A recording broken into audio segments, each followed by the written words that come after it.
Chapter 4. Death and Taxis. I'd had enough of taxis for the moment, and even in New York the air is fresh enough to clear the head. A brisk walk across town might not be the best prescription for every woman heading home alone, but then, I'm not every woman. New York can be a dangerous place. Even in my grey raincoat I seemed to attract attention. Maybe it was the heels. Or perhaps the fedora. Whatever the attraction, I was soon aware of two men following me. They kept to the shadows, which from the rare glimpses I caught of their faces was probably just as well for everyone. A shadow flitting across a puddle, a distorted reflection in a store window. The fact that neither of them seemed capable of walking without their boot nails clicking on the sidewalk. It all added up to mischief, with me as the target. I like to know where I am with people. Especially people with guns. There's a narrow, badly lit passageway that cuts from Kemerton to Flail Street. No one in their right mind would ever use it after dark. I waited until I was halfway along it, then stepped into a doorway. It was the back door of a laundry. If you didn't know it was there, you'd never spot it in 100 years, and I was planning on being away long before the 100 years was up. The two guys were clever enough to know this was an opportunity. Not clever enough to realize whose opportunity. But it still put them pretty high on the thugometer. To give them due credit, they didn't take long to work out I'd disappeared. Well, I guess it's not that hard to discern in a sort of now you see me, now you where the hell sort of way. They stopped, turned, looked at each other, frowned. All while standing under the only lamp in the alley, so I had a clear view of them. A clear shot, too, except I didn't have a gun. They did, one each, in fact. But I tend to think it's not polite to pack artillery at a swanky party. Cleavage, but not shooters. Having stood in a clear line of sight under a lamp, waving pistols and making woefully inarticulate, what? Noises to each other, the two thugs then did something really stupid. They split up. One headed back up the alley and the other continued down it, leaving me alone in the middle. Not very helpful. I sighed and stepped out of the doorway. "Hello, boys. You looking for me?" They both turned at once. "I noticed you were following me a while back." They approached warily, guns raised. "It's the heels, isn't it?" I looked from one to the other. Be honest.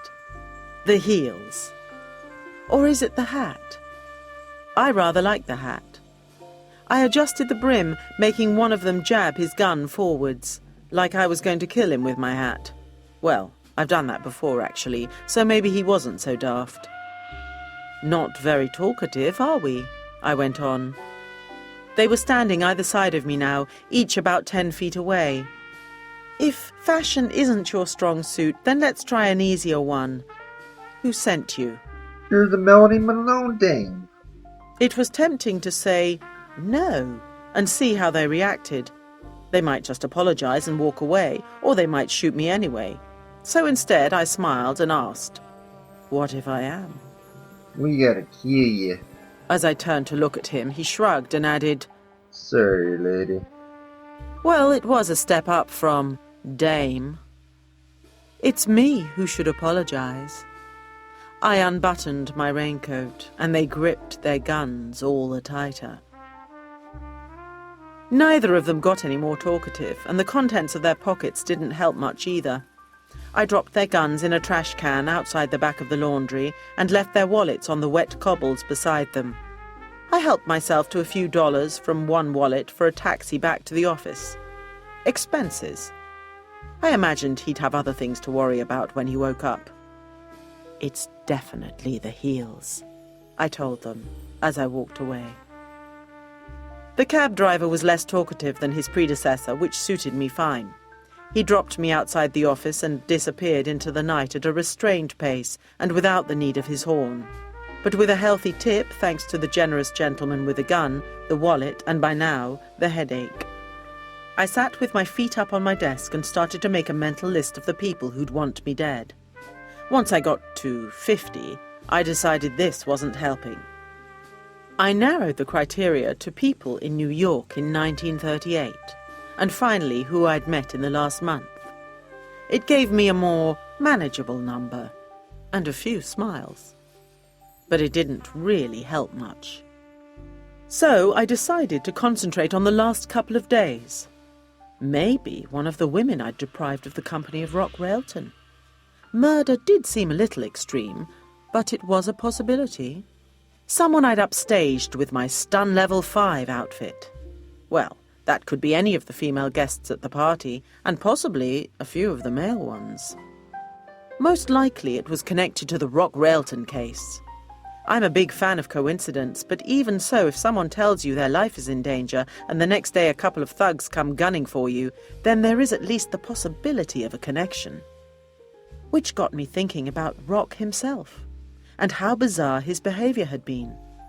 I flatter myself that I'm at least a little distinctive in both character and, let's face it, looks. I make an impression. People don't forget me in a hurry. Yet Rock Railton had dismissed me from his mind by the next day. That isn't a way to flatter a girl. Unless it's an act, of course. And, unlike a lot of the Starlight stars, Railton could act. Soon I had a working theory. Railton had pretended he didn't know me because he was aware that whoever was trying to kill him could come after me if they were aware I was on the case. "You sweetie," I breathed. He only had my safety in mind. That had to be it. In fact, I could not have been more wrong. But hindsight is a wonderful thing and, for most people, only comes after the event. The result was that I was in a less thoughtful mood when the telephone rang. I don't get a lot of calls, so I enjoyed the novelty of the noise for a while before I answered. "Hello, Angel," I said, which usually throws them, but not in this case. Hello, doll. I paused to stare at the receiver like it was to blame, but it was my fault for answering. I recognized his voice, and now I had to speak to him. "Mr. Kleiner," I enthused, "how clever of you to ring my bell." He laughed his oily laugh. Didn't know you were a tech. I am so many things. Wasn't easy, as I only had your name. Really? I inspected my nails and was not surprised to find them perfect in every detail. No one seemed to know how to get hold of you. The right person starts by buying me a drink. He didn't react to that. I guess it was a bit over his head, which, given his stature, wouldn't be hard. "How did you track me down?" I asked as the silence stretched out. Really, I just preferred the sound of my own voice to the sound of his. You won't believe this, but I asked a guy called Garner. He's done some work for Julius Grail. You know him? "I know Garner slightly," I told him.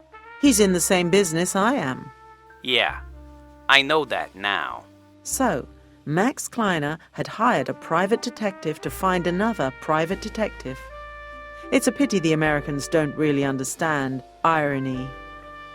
"So, how can I help you, Mr. Kleiner?" Please, call me Max. "Fine." That was easy. "Anything else, Max?" Unfortunately, there was. But as it was an invitation to come down to the Starlight Studios complex, it might help me move forward with the Rock Railton case. Rock and Giddy should be in full flow this afternoon, starting on their new picture. I'll arrange a car for you. Personal taxi service. I'm impressed. Least I can do. I wasn't sure why he felt he had to spend time and money on my account, except, of course, that he'd met me. "Well," I told him, "I suppose that in this life there's nothing that can be said to be certain except death and taxis." He didn't comment, so I assumed he wasn't a big devotee of Benjamin Franklin and listed that alongside Max Kleiner's other failings. It was getting to be quite a list. But I still agreed to see him at the studio that afternoon. It seemed like a good move. But like I said, for most people, hindsight only works backwards.